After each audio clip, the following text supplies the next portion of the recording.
So hey guys, welcome to another Warframe video, and today I'm going to show you my Valkyr build. So this is a zero Forma build. It doesn't have an Exilus slot, and some of the mods aren't even maxed out.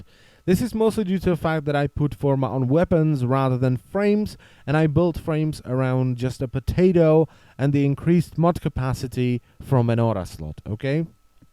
So this is an overall tank build. Not just a melee build, just a tank build in general. So we start off by adding steel charge, and since this is the frame that I go full melee with most often, this is amazing. And it also adds 18 additional mod capacity if it fits the polarity, which it does. Okay, so that's a lot of mod capacity. Then I have rage, which converts 40% of damage taken into energy, which is huge, especially with a frame like Valkyr. So you take 100 damage and you get 40 energy in return, which is a lot, okay? And with Valkyr, you take damage, which is converted into energy. You can then jump into Hysteria, punch something, and get all the health back. Okay, so rage is just awesome with a frame like Valkyr. Then for defensive one, I have Vigor, Vitality, and Steel Fiber. And some people might go, well, Vigor isn't that great. You shouldn't really use that. It's really expensive for what it does. But I like what it does, okay? It adds more health. With this build, it adds about 120 health, okay? And you might think that's not a lot, but when you look at the armor stat, you have over 1k armor, and my steel fiber is 3 ranks lower than it could be. So with this much armor and 120 health is actually a lot of health, and this gives you a huge buffer, okay? So with a frame like, I don't know, Nyx or Mirage, this 120 health would be more like 500 health for them. Okay, so for Valkyr, I really like Vigor. Okay, and Vitality, once again, more health. Steel Fiber takes your armor up to ludicrous levels. Then I have Prime Continuity and Constitution for power duration, mostly for Warcry. I don't use Hysteria too much. I just pop into Hysteria when I'm reviving someone, or when I want to get my health back. And I think adding duration to Hysteria actually increases the efficiency. I'm not quite sure about that, okay? But this is mostly for Warcry. Okay, when I pop Warcry, I can just go ham, and I can run around. I can either punch things, or I can shoot things, and they're slow as hell. And I'm faster, so that's nice. And Constitution is also good because it has faster knockdown recovery. Because, well, if you're playing a tank, you tend to get really cocky.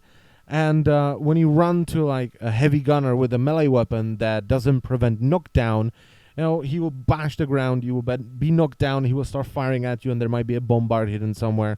So getting on your feet faster so you can start dodging and running around or getting to safety is fairly important. Okay, before I was using Constitution, the most time I've died on my Valkyr was when I was knocked down on the ground. So that's why I decided to add a Constitution to this build as well. And at the end here, I have Rush, because mobility is awesome. Running really fast means you can finish missions faster, and you can get to targets faster as well while using melee weapons. Now, I'm using Streamline as well, and this is here because of Ripline.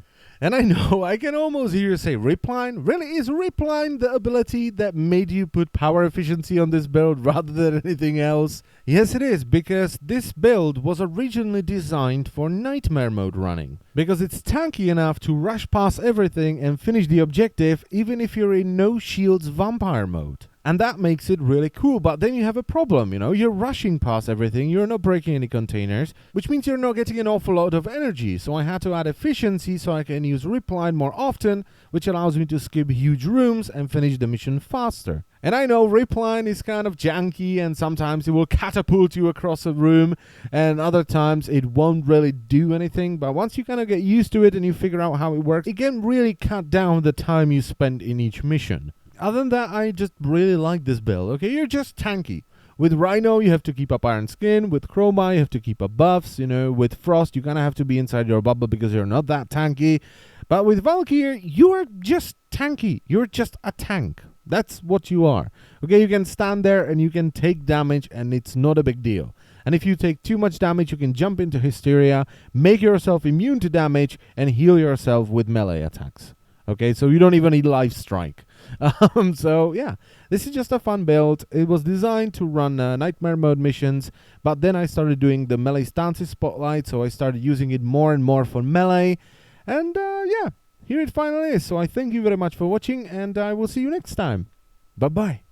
Oh, and by the way, everyone say hello to Mr. Kira Hunter 147.